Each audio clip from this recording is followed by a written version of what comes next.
आप देख रहे हैं इंडिया टाउन न्यूज, भारत की बात। नमस्कार, आप देख रहे हैं इंडिया टाउन न्यूज। मैं हूं आपके साथ संजना कुशवाहा। स्वागत है आपका हमारे खास बुलेटिन मध्य प्रदेश की खबरों में, जहां हम आपको मध्य प्रदेश की महत्वपूर्ण खबरों से रूबरू कराएंगे। तो चलिए बुलेटिन की शुरुआत करने से पहले एक नजर डालते हैं आज के हेडलाइंस पर। रायसेन में शादी की खुशी मातम में बदली। रायसेन में हुई बड़ी दुर्घटना, 6 की मौत, दूल्हा दुल्हन गंभीर हालत में।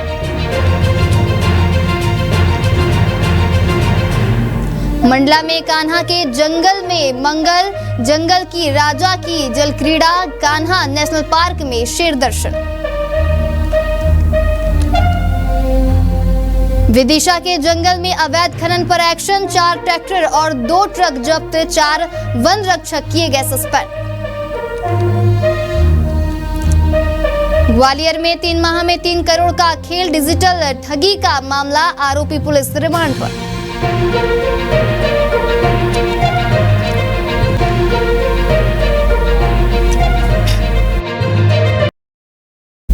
चलिए बढ़ते हैं खबरों की ओर। गेट्स अबेकस द्वारा आयोजित तीसरी राष्ट्रीय अबेकस एवं मेंटल अथेरमेटिक प्रतियोगिता का आयोजन भोपाल के Kushabhau Thackeray international convention centre में हुआ। इस विशेष आयोजन में देश भर के सैकड़ों बच्चों ने हिस्सा लिया, जिन्होंने महज 8 मिनट में बिना कैलकुलेटर के 200 गणितीय प्रश्न हल कर अपनी अद्भुत मानसिक क्षमता का प्रदर्शन किया। प्रतियोगिता में राजगढ़ जिले के खिलचीपुर शहर की फ्रेंचाइजी श्वेता नागर को सर्वोत्तम पाठ्यक्रम प्रशिक्षक के खिताब मिले। इसके अलावा यहाँ के कई अन्य ट्रेनर चैंपियन रनअप का मेरिट में सिलेक्ट हुआ।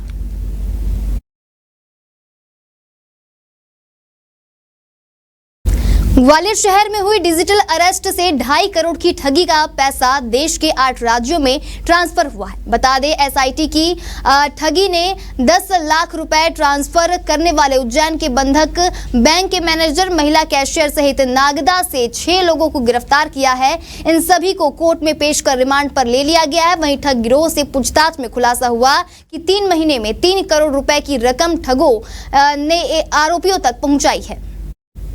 ग्वालियर में मनी लॉन्ड्रिंग केस का हवाला देकर रामकृष्ण मिशन संस्था के सचिव स्वामी सुप्रीपानंद को 26 दिन तक डिजिटल अरेस्ट कर 2 करोड़ 52 लाख रुपए की ठगी करने वाली गैंग देश भर में होने वाले साइबर अपराधों से जुड़ी है। ठगी की 1 करोड़ 30 लाख रुपए इलाहाबाद स्थित इंडसइंड बैंक में एक कंपनी के खाते में और 10 लाख रुपए उज्जैन की बंधक बैंक में ट्रांसफर हुए हैं। एक क्राइम ब्रांच की टीम ने इस केस से संबंधित 6 आरोपियों को उज्जैन और नागदा से अरेस्ट किया है। इनको कॉम्पिटेंट कोर्ट में पेश करके रिमांड ली गई है। इनिशियल जो इन्वेस्टिगेशन है उसमें पता लगा है कि बंधन बैंक के जो असिस्टेंट मैनेजर थे और बंधन बैंक की जो कैशियर थी वो भी इस प्रकार के पूरे अपराध में लिप्त थी। फ्रॉड तरीके से अकाउंट का खुलवाना और जो धोखाधड़ी करके जो राशि आती थी उसको निकलवाने में भूमिका रहती थी। इस प्रकार से ये रैकेट के रूप में काम करते थे। अभी अन्य अकाउंट की जानकारी मिली है जिसमें ये फ्रॉड की राशि आई है। तो ये बड़ा सेंसिटिव केस है। इसमें 8 राज्यों में पैसा ट्रांसफर हुआ है। हमारी एसआईटी की टीमें अलग अलग स्थानों पर जा रही हैं और शीघ्र ही इसमें अन्य गिरफ्तारियां भी होंगी। शिवपुरी जिले की खोड़ चौकी क्षेत्र अंतर्गत बरेला तिराहे पर डॉक्टर भीमराव अंबेडकर की प्रतिमा को बीती रात अज्ञात लोगों ने क्षतिग्रस्त कर दिया। इससे सोमवार को भीम आर्मी के कार्यकर्ता और स्थानीय लोग आक्रोशित उठे। आक्रोशित लोग मौके पर पहुंच गए। सूचना पर पुलिस बल भी मौके पर पहुंचा।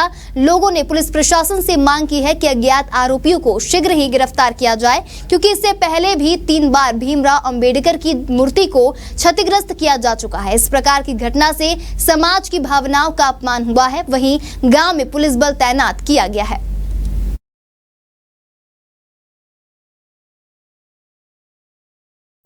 खंडवा एसपी मनोज कुमार राय द्वारा गुम मोबाइलों की तलाश हेतु 1 माह का विशेष अभियान ऑपरेशन सहयोग चलाया गया। इसके तहत साइबर सेल एवं थानों की टीम ने 1 माह में कुल 73 मोबाइल फोन ढूंढ निकाले। वहीं इनकी कुल कीमत लगभग 11 लाख रुपए बताई जा रही है। गुम मोबाइल उनके वास्तविक धारकों को लौटाते हुए एसपी ने सभी को बधाई दी और भविष्य में सतर्क रहकर मोबाइल का उपयोग करने की बात कही। एसपी ने लोगों को जागरूक करने के लिए बताया कि साइबर फ्रॉड एवं डिजिटल अरेस्ट से बचकर रहें। इस प्रकार की कोई जानकारी आने पर संबंधित थाने अथवा साइबर हेल्पलाइन नंबर 1930 पर सूचित करें। देखिए, पुलिस में लगातार जितने गुम मोबाइल होते हैं उनको ट्रेस करना और उनको फिर वापस जो यूजर्स हैं उनको देने की प्रक्रिया चलती रहती है। इसमें हम लोगों ने एक अभियान मार्च माह में चलाया था, ऑपरेशन सहयोग। इसमें लगभग हम लोगों ने 72 के करीब मोबाइल ट्रेस करके संबंधित आवेदकों को आज यहाँ पे कंट्रोल रूम में बुलाया था और उनको मोबाइल आज सुपुर्द किया गया। जो ट्रेस मोबाइल थे उनकी कीमत लगभग 10,76,000 रुपये की थी। इसमें न केवल खंडवा शहर के बल्कि देहात के भी काफ़ी लोगों के मोबाइल गिरे थे जिनको पुलिस ने रिकवर किया। साथ ही देखने में आया कि बहुत सारे बाहर के लोग जो खंडवा का भी आए थे उनके भी मोबाइल प्राप्त किए गए हैं और उसमें से भी कुछ लोग यहाँ पे आज इटारसी और बिहार से भी आए थे जिनको मोबाइल दिया जा रहा है।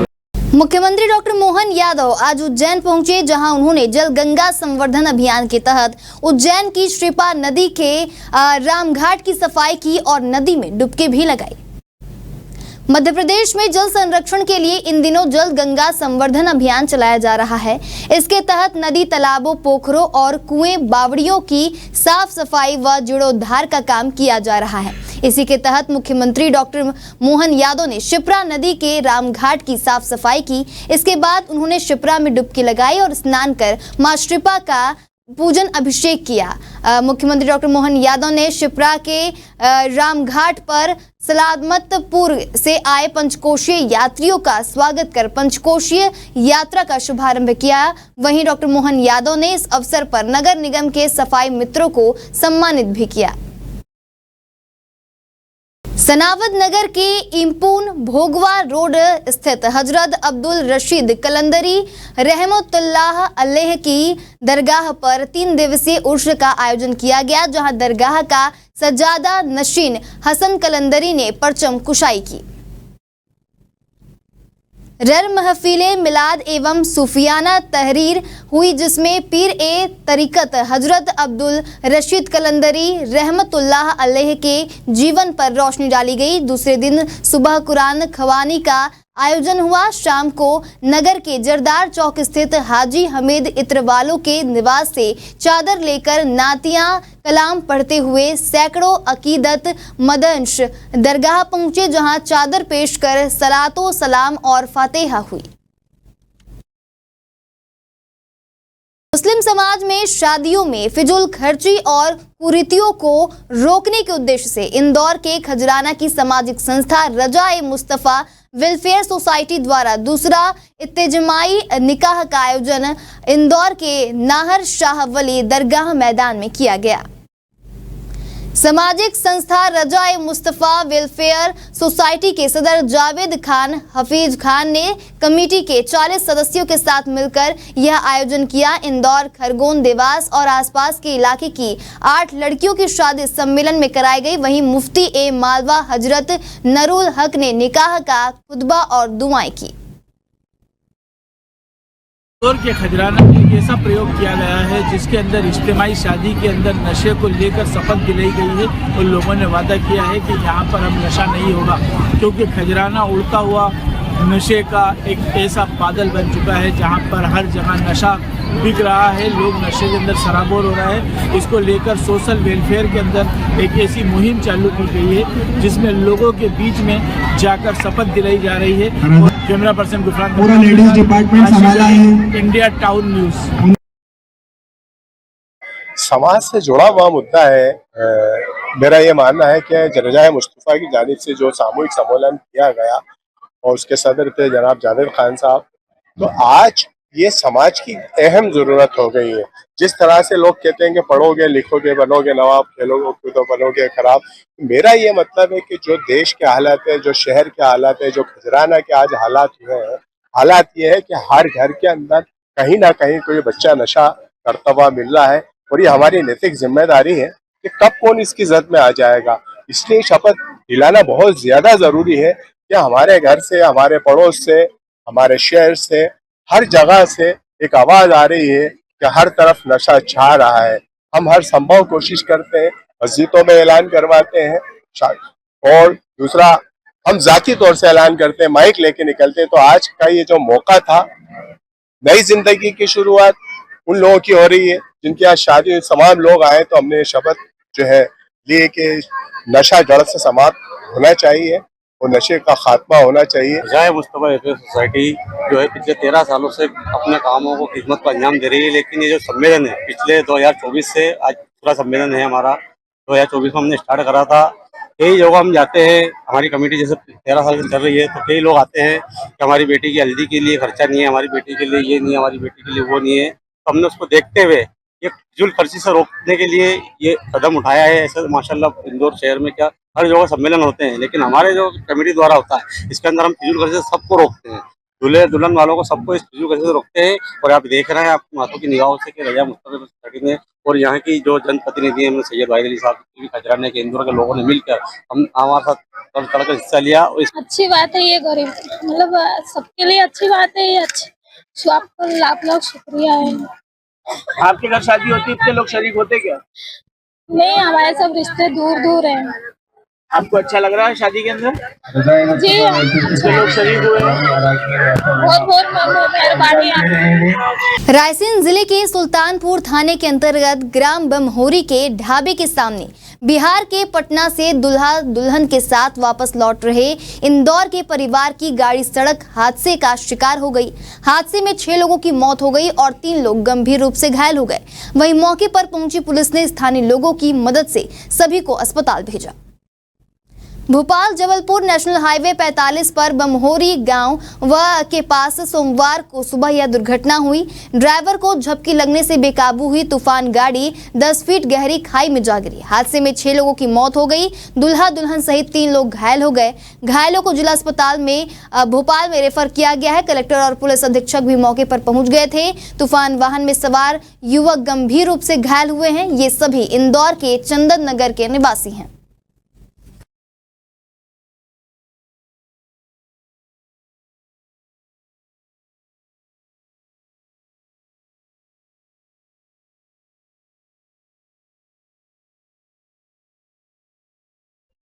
ये एक बहुत ही दुखद घटना आज सुबह लगभग 5:30 से पौने 6 बजे के बीच में ये जानकारी मिली थी कि एक तूफान वाहन जो बिहार से संभवतः आ रहे थे और इंदौर जा रहे थे, उसकी यहाँ पर दुर्घटना हुई है। और जो प्राथमिक कारण समझ में आया है वो यही आया कि ड्राइवर को हल्के सी नींद का झोंका आने की वजह से ये दुर्घटना घटित हुई। और दुर्घटना घटित होते ही यहाँ के लोकल जो रेजिडेंट हैं उनके द्वारा काफ़ी बेहतर रेस्क्यू का काम किया गया। मौके पर पुलिस भी तत्काल पहुंची, उनको रेफर किया गया। अभी तक 6 लोगों की इसमें मृत्यु होने की सूचना प्राप्त हुई और 3 लोग गंभीर रूप से घायल है। तो जो गंभीर घायल है उनको जिला अस्पताल में प्राथमिक उपचार देने के बाद हायर स्पेशलिटी सेंटर जो हमारा हमीदिया हॉस्पिटल में किया जा रहा है। और जो परिजन है इनके वो इंदौर से रवाना हुए हैं और पीएम के लिए पोस्टमार्टम के लिए व्यवस्थाएं कराई ली गई है। और पोस्टमार्टम के बाद जो डेड बॉडीज़ हैं उनको इंदौर रवाना करने की व्यवस्था की। हाईवे है, यहाँ पर लगभग सुबह 5:30 पौने 6 बजे एक तूफान वाहन में जो लोग सवार थे, तूफान वाहन यहाँ पुलिया से टकरा करके खाई जैसी उसमें गिर गया। उसमें घटना की सूचना मिलते ही जो स्थानीय रहवासी हैं वो आए, पुलिस आई। जो घायल थे 3 लोग उनको तुरंत अस्पताल पहुँचाया गया। इस दुखद हादसे में 6 लोगों की डेथ हो गई है। ये वाहन जो अभी तक जानकारी मिली है उसके हिसाब से पटना से आ रहे थे, पटना में किसी शादी संबंध में गए थे और इंदौर जा रहे थे। सुबह ये घटना हुई है और जो घायल है उनको उपचार चल रहा है। जो मृतक है उनके परिजन इंदौर से आ रहे हैं और आगे की कार्रवाई करके बेचना। सुबह पौने 6 बजे की घटना है। जैसे आवाज आई हमें खबर लगी, हम घर से, बिस्तर सामने घर था, घर से उठ के आके उनको निकालना शुरू किया। और घटना के 10 से 15 मिनट बाद हम आ गए थे। उसमें आदमी फंसे हुए थे, लेडीजें फंसी हुई थी और एक जो लेडीज जिसकी डेथ हुई है वो फंसी थी सीट के नीचे, बच्ची नीचे दबने से दम घुटा। मैं अपने होटल से अपनी वाइफ के साथ वॉक पे जा रहा था तो करीब 5:30 बजे के करीब एक थोड़ी सी आवाज़ आई, तो हम थोड़ा देखने के लिए यहाँ पे आए। तो मेरी वाइफ बहुत ज़्यादा भावुक हो गई एक बच्ची को देख के और खून ब्लड देख के। तो मैंने उनको यहाँ से वापस करा। वापस करने के बाद मैंने कहा आप घर जाइए, और मैंने वो डेड बॉडियों को निकलवाना चालू करा। तो यहाँ के कई लोग आए, उनने बढ़िया तरीके से साथ दिया और सब लग गए। वो बहुत ही खतरनाक घटना थी जिसकी कल्पना नहीं की जा सकती उस घटना की। लेकिन वो जो भी स्वर को मंजूर है, और उसके बाद फिर सारी पुलिस भी व्यवस्था बहुत फटाफट तत्काल 108 शासन ने जो भी ये सब लोग यहाँ पे तत्काल पहुँचे। तो फिर हमने अपना ट्रैक्टर ट्राली बुलवाया और उसमें 6 लोगों को, मृतकों को वहाँ भेज दिया। और उसके बाद जो है बाकी 3 लोग जो थे उनको भी निकाला और 108 से सुल्तानपुर रेफर कर दिया। विश्व प्रसिद्ध कान्हा नेशनल पार्क जितना पर्यटकों से गुलजार नजर आता है, उतना ही प्राकृतिक नजारों से परिपूर्ण भी है। बढ़ती गर्मी को देखते हुए कान्हा नेशनल पार्क में पार्क प्रबंधन ने जल स्रोतों के विशेष इंतजाम किए हैं, जहां पार्क में जगह जगह पॉन्ड्स बनाए गए हैं, जहां जंगल के राजा अपने पूरे कुनबे के साथ जल क्रीड़ा करते दिख जाते हैं। कान्हा नेशनल पार्क में वन्य जीवों की प्यास बुझाने और उन्हें गर्मी से राहत पहुंचाने के लिए खास इंतजाम किए गए हैं। कई छोटे छोटे पॉन्ड्स बनाए गए हैं जो पानी से लबालब हैं। कान्हा नेशनल पार्क में प्राकृतिक जल स्रोत 500 से ज्यादा हैं। वहीं सड़क किनारे सोसर बनाए गए हैं जिसमें टैंकरों से पानी भरा जाता है। सप्ताह के तीसरे चौथे दिन इसकी मॉनिटरिंग और मैपिंग्स की जाती है। जहां पानी की कमी होती है उसे तुरंत पानी से भर दिया जाता है। वहीं पर्यटकों गर्मी के समय नदी, नालों, झीलों, तालाबों और सोसर के पास टाइगर्स आसानी से दिख जाते हैं। हमारे जो कान्हा टाइगर रिजर्व में बहुत सारे पानी के प्राकृतिक स्रोत हैं और बहुत सारे हमने उसको कृत्रिम रूप से आर्टिफिशियल सोर्सेज बनाए हैं और इसकी सतत निगरानी होती है। हमने मैप में आइडेंटिफाई करके रखा है और जियो टैगिंग भी कर रखी है। और जैसे गर्मी आती है तो हम उसका पहले तो पीरियडिक हर हफ्ते और इस समय हर तीसरे चौथे दिन हमारा स्टाफ पानी के सोर्स में जाके उसकी मैपिंग करता है और मैप पे डालता है और हम मैप से भी देखते हैं और उसके फोटोग्राफ्स भी हम मंगाते हैं। जहाँ भी पानी की कमी परिलक्षित होती है वहाँ हम टैंकर के द्वारा या कि सोलर पंप के द्वारा अलग अलग माध्यमों से उसको पानी के सोर्स को भरा जाता है ताकि हमारे जो वन्य प्राणियों को किसी भी तरह की असुविधा ना हो और ये सतत चलने वाली प्रक्रिया है। विदिशा में वन विभाग ने अवैध खनन के खिलाफ बड़ी कार्रवाई की है, जहां अवैध रूप से संचालित पत्थर खदानों पर छापा मारकर 2 ट्रक और ट्रैक्टर ट्रॉलियों को जब्त किया गया है। डीएफओ हेमंत यादव ने टीम बनाकर यह कार्रवाई की है। बता दें कार्रवाई में वन विभाग के 80 अधिकारी कर्मचारी शामिल थे। वन परिक्षेत्र बासौदा में वन चौकी भिलाई अंतर्गत वन क्षेत्रों में अवैध पत्थर खदानों का निरीक्षण किया गया। बीट, घटेरा, पधार, उदयपुर, भिलाई में जांच की गई। निरीक्षण में खदानों में अवैध पत्थर फर्शियां मिली जिन्हें 10 जेसीबी से नष्ट कराया गया। वहीं अवैध खनन परिवहन के लिए 2 ट्रक एवं 4 ट्रैक्टर ट्रॉलियां जब्त की गई। वन मंडल अधिकारी हेमंत यादव ने बताया कि अवैध खनन पर लगाम लगाने के लिए संवेदनशील बीटों में सीसीटीवी कैमरे लगाए गए हैं। 4 वन रक्षकों को सस्पेंड कर दिया गया है। उन्होंने अवैध खनन की जानकारी अधिकारियों को नहीं दी थी। उन्होंने बताया कि अवैध खदानों वाली जमीनों पर वृक्षारोपण किया जाएगा। बासौदा क्षेत्र में हमने अवैध खनन के विरुद्ध में कार्रवाई की है, जहां पर लंबे समय से शिकायतें प्राप्त हो रही थी और हमारी कोशिश है कि अवैध खनन को जिले के अंदर सीधे इस पर रोक लगे और उस क्षेत्र में हम नई योजनाएं लाके और जहां जहां संभव होगा वहां पे रोपण का प्रयास भी करेंगे। आज हमने 2 ट्रक और 4 ट्रैक्टरों को जब्त किया हुआ है, जिसमें हमारे पत्थर पटिया और बड़े बड़े बोल्डर्स के पत्थर के और उनके विरुद्ध में हमने भारतीय वन अधिनियम के तहत प्रकरण दर्ज किया है और राजसात की कार्रवाई भी उसमें हम आगे करेंगे। हमारे खास बुलेटिन मध्य प्रदेश की खबरों में फिलहाल इतना ही। तमाम खबरों के लिए बने रहिए इंडिया टाउन न्यूज के साथ। नमस्कार। आप देख रहे हैं इंडिया टाउन न्यूज, भारत की बात।